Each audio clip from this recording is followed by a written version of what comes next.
we have Turkey threatening to invade Greece or the islands in the Aegean Sea region. And this has been an ongoing dispute for quite some time. But Greece says, look, these are our islands. Turkey's saying, no, there's no paperwork or anything that says this. And Erdogan likes to put these threats out there pretty boldly. He says the things that we've done thus far will pale in comparison to even the greater attempts and attacks that we are planning for in the coming days. Now, we're looking at a map here. Here's a shot of him for those that do not know. This is their leader. We're going to take a look here at the world stage, zoom in here on this area, and what they're talking about. I'm using the earthquake map, so you have to bear with me here for a second, because it likes to reset.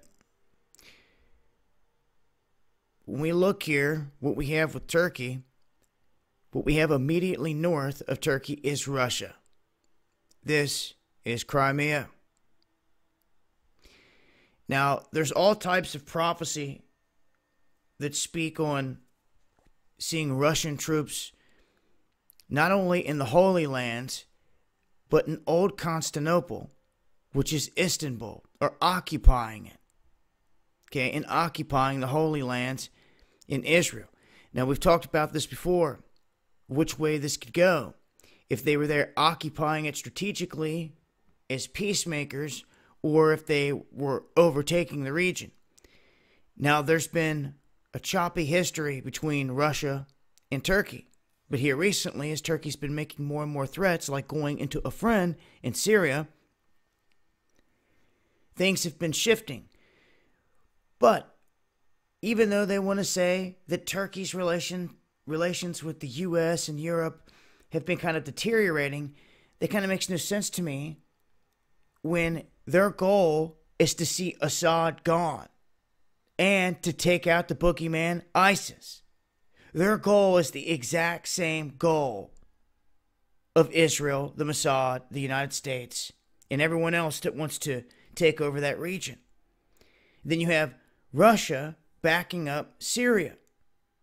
So where does Russia stand in this? Is they're trying to help defend Assad in Syria, fight against the same boogeyman. And what, they're just going to let Turkey roll right on in here and start taking territory in the region?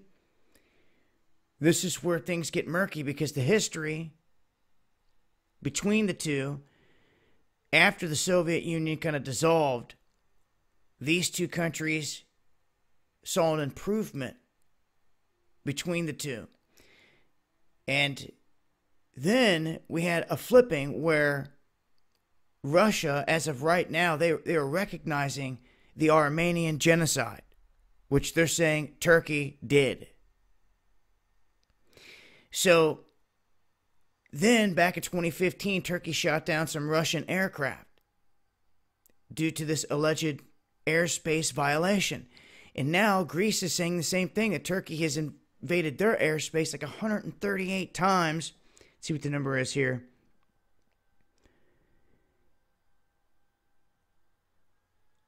$138 times in a single day. That is a lot in one day. So where does Russia come into all this? Well, Turkey right now is central to a lot of this. Very ancient ground and territory, and it's central to this whole thing. So if something was to go down and Russia had to make a move, the only way through the Black Sea to get out into this waterway, into the Mediterranean, and then out into open ocean from there is through the waterways right here. If they wanted some of their vessels or submarines to get anywhere outside of the Black Sea, that's the route that they're going to have to take and secure. And in a war type of setting, they're going to want to secure that before others do. Now, we also have Russia just striking a big military deal with Turkey in terms of selling them all these Su-400s. And it raises a lot of questions as to, what's really going on here on the world stage.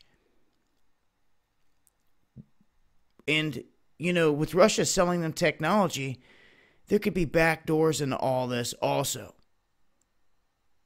Russia could see it as they have the upper hand. If they ever wanted to use them on them, they have an answer for it. And Turkey would have to take that into consideration. But at the same time here, they're threatening Greece. So the dispute over this waterway in the Aegean Sea goes back a long time. And if things heat up here, you can see what is directly in the crosshair and affected here, from Istanbul to Athens. This stretch.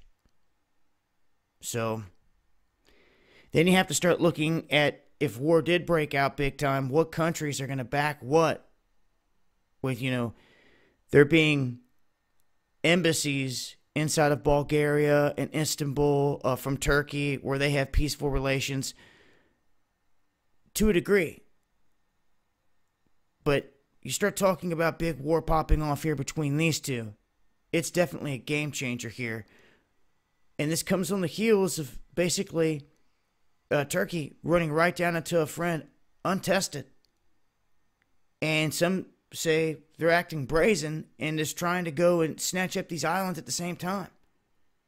So we'll see where it goes from here, but I wanted to put the word out. This is what they're saying. At this point in time, I will continue to update as things change. I'm going to leave a link below. Also, make sure to follow me on Twitter for the latest updates. It's been Dabu7. Peace.